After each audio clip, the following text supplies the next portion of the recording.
اگلا سوال لیتے ہیں۔ بہن پوچھتی ہیں کہ اگر روزے کی حالت میں پیریڈز آ جائیں تو کیا روزہ مکمل کرنا ہوگا یا کھانا وغیرہ کھا سکتے ہیں؟ جی، جب عورت کو روزے کی حالت میں ماہواری شروع ہو جائے، پیریڈز آ جائیں تو اس کا روزہ ٹوٹ جاتا ہے، خاص سورج غروب ہونے سے چند لمحے قبل ہی ماہواری کا خون آئے۔ اگر وہ رمضان کا روزہ ہے یا کوئی واجب روزہ ہے تو اس کی قضا واجب ہوگی۔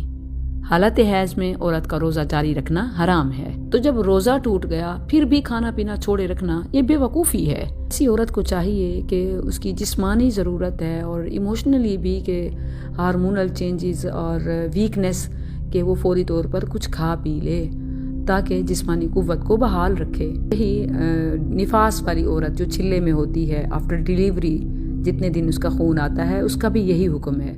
حائضہ اور نفاس والی عورت کا روزہ رکھنا حلال نہیں ہے، دنوں میں روزہ نہیں ہے، البتہ بعد میں اس کی قضا لازم ہے۔ متفق علیہ حدیث ہے، عائشہ رضی اللہ عنہ بیان کرتی ہیں، نبی صلی اللہ علیہ وسلم کے دور میں